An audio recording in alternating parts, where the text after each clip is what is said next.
So have you ever been in a meeting and known exactly what you wanted to say, but then you waited? Like you waited for the right moment, or you waited for someone senior maybe to say it first so that you could slip in, or you waited to see if the room would, the conversation would make space for you. And then by the time that the conversation moved on, your point was gone and you didn't have a chance to make it, right? Or even worse, someone else said almost the exact same thing like 10 minutes later, and everybody responded, positively, like, wow, that was a really great idea. And then there you are sitting there thinking, man, I knew that. Like, I saw that. Why didn't I say it? So that is not just about age, and it's also not about experience. It's actually about permission. And by the end of this clip, you're going to understand why you hold back even when you have something really valuable to say, and what's actually happening inside of yourself in those moments, and especially how to begin showing up with more authority without forcing yourself to be someone you're actually not. Okay? Hi, I'm Leeza Steindorf. I'm an international leadership coach and facilitator, and I work with professionals who are ready to stop shrinking their contribution and start really participating from who they actually are, who they know themselves to be. And if this is happening, there's nothing wrong with you. And if this content is useful for you, go ahead and subscribe, share it with others, because these conversations, they build on each other. So let's slow it down for a minute. Most people think that they are not speaking up because they're too young or too new to the company, or they're too inexperienced, or maybe they're not high enough in the structure. And absolutely, there are times that that's right. And yes, hierarchy is real. We all know that. Okay. And power dynamics are also real. And yes, experience absolutely matters, right? That's important. We need that. But that's really not the whole story of why we don't speak up. Because I've seen people with really impressive titles and vast backgrounds of experience still wait for permission. And I've seen people with very little positional authority, let's say, influence an entire room or the direction of a project because of how they participate. So then the real issue is not where you sit in the org chart, right? It's really how you locate yourself internally, where you stand within yourself.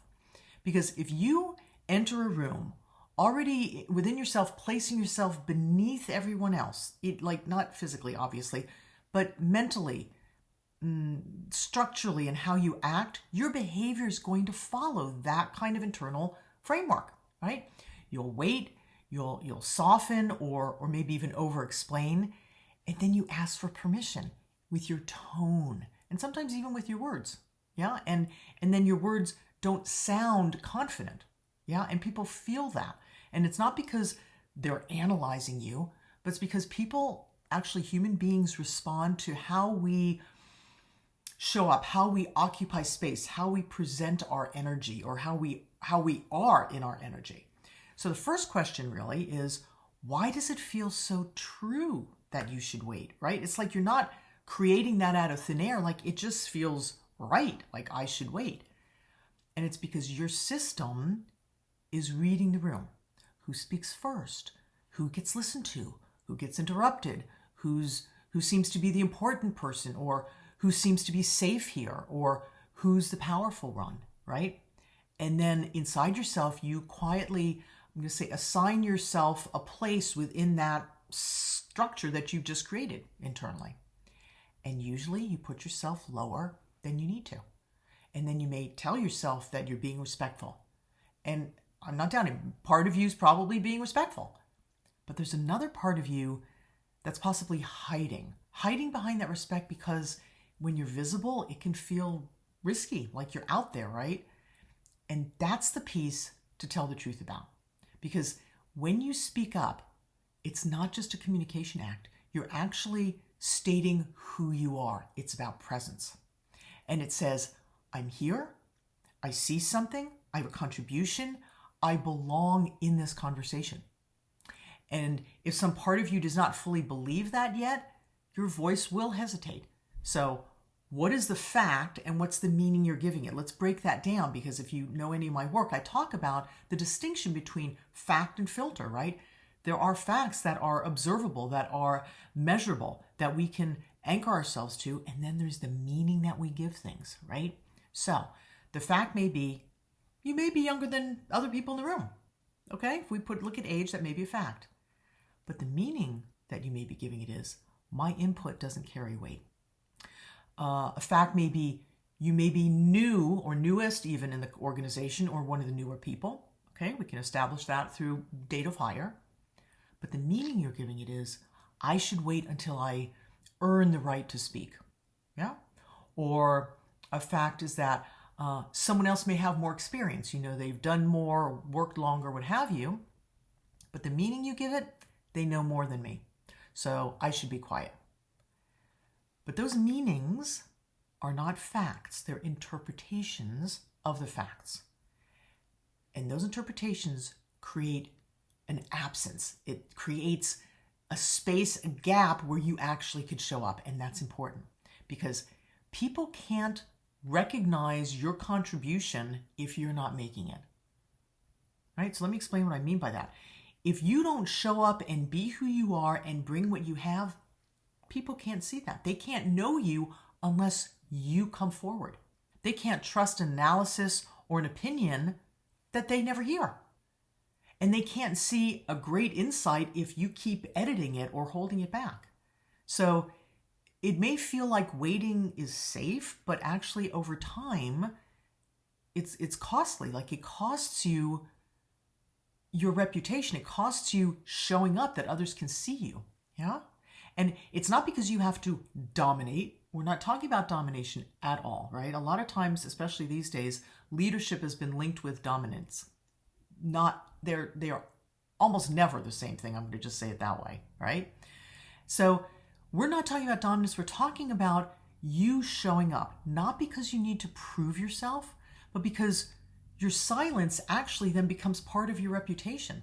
Like people, without even talking about it, it's not like they gossip, but they just kind of know, oh, that person doesn't talk a lot or doesn't share a lot or they're just quiet. Like they may not even think that distinctly. They just kind of have concluded that, right? So that may sound uncomfortable, but is it true? Like, are you really that person? So let me explain it. People don't build their perception of you from who you know yourself to be internally. How can they? They're not in you, right? They build their perception of you from what they consistently experience of you. So if they consistently experience you as quiet or tentative or overly agreeable, like trying to make things good all the time, or only speaking when you're asked, then they may assume that that reflects your level of confidence or clarity or readiness or competence. And it might not at all, right? So even if internally you're sharp, even if internally you are a great deal, like you're an awesome person, awesome professional, even if internally you are thinking 3 steps ahead of everybody else, how are they going to know that? They don't know that unless it becomes visible for them. So, and this is where the frame actually needs to change. What if authority is not only positional? What if authority is behavioral? And actually, authority comes from author, meaning you have the right to speak on something. And if you have authority, you have authority of yourself always. You always have the right and the authority to speak on what you know to be true. It doesn't mean you have the authority about all things everywhere always. Not at all. But I want you to really take in that authority is also behavioral, right? It's not the title. It's how you participate. It's how clearly you enter into a conversation or a situation, and how clean you are when you name what you see. And if you can remain steady even after you speak, right? And if you contribute with responsibility, like if you take ownership of your part of whatever it is that's being discussed or acted on. Yeah? So how consistently you show that you're tracking the room, that you're aware of the people, the work, the larger purpose, like that other people know that's what you're doing. That's who you are. That's how you're showing up. Okay? So you do not need to act older, and you don't have to perform certainty. You don't need to speak like someone else if you don't feel that way. But you do need to stop communicating the idea of, I hope it's okay that I'm here. And now I'm exaggerating. That may not be exactly what you're doing, but when you hold back, that is what you're doing. Yeah? Because that's what waiting for permission communicates. When you're holding that back, when you have that thought and you're like, oh, I don't know if I should, and they've been here longer and I'm not, is it time? That's really what's being communicated, is that you don't feel that you have permission or you don't belong in the room. And I say that with all care. That's not a criticism. There's nothing wrong with you. You just haven't yet had the chance to build that muscle of knowing that you belong and knowing that you are the authority of your own opinion. Okay? Many capable professionals are not lacking intelligence, but they're lacking that sense of internal authorization. Yeah? So they keep waiting for someone out there to decide that they're ready. But actually, you get to decide that. And if you're not sure if you're ready, it actually can be built through participating. Literally, right? Not beforehand. We always want to get to the point, okay, I feel ready, I can do this now. Sometimes you just get pushed into stuff and then you make yourself ready. Yeah? You don't become credible inside of a vacuum. You actually become credible by showing your thinking, your participation, your critique, your engagement. That's how people start to see what you bring to the table.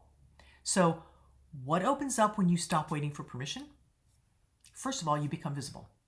And you don't have to be loud about it at all, or pushy or brash, just clear. And people begin to experience you as someone who contributes, okay? Second is you gather evidence. Every time you speak and the world does not end or you don't get negative feedback, your system learns something. It's like, oh, okay, so I can be visible and still feel safe. And I'll survive the situation, right? So your system learns that you can disagree or bring an opinion that hasn't been stated, and you can remain connected to yourself and also to the group. And it learns that you can contribute without being perfect, right? So you may say something that's not polished, hasn't been thought to the very end, just say, oh, I'm noticing this, and that's okay. Those contributions are also valid, yeah? And third, you begin to shape how other people perceive you. Because when you participate, you're actually creating data for other people. It gives them information, something that they can trust, something they can respond to and include in how they engage with you. And that's how professional authority actually grows. Okay? So what do you do differently? Here we go. Try this out. Start small. Don't stay invisible, but just start with something small. So in the next meeting that you have, team meeting, large meeting, or one-on-one, whatever it is, make a contribution early. Like make the decision, even before you go in, that you're going to make a contribution early on in the meeting. Not at the end when everything's been said and, it's kind of petering out. Early. So say something super simple like, I want to name something that I'm noticing. And then name it. Just something that occurs to you if you feel that that is useful information. Or one question I have is, and state the question instead of waiting for somebody else to name it if it's obvious, right? Or I see a possible risk here and speak that. Or I think there may be another way to look at this. Or I see that differently. Yeah? You don't need to have a speech and you don't have to have a perfectly polished statement. You just need one point of entry.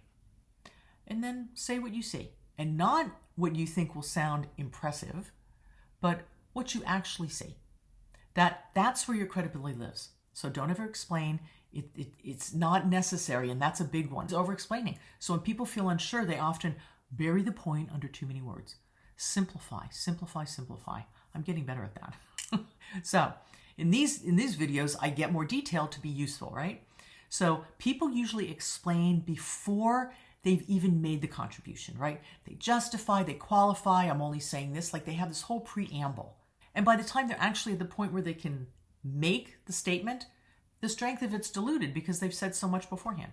So say it cleanly and then stop. Let it land. So the anchor is this. You do not become credible after someone gives you permission. You become credible by participating in a way that lets people experience your discernment and experience your perception and your evaluation of things. Okay? That's why you're there, to contribute. Let other people know about that.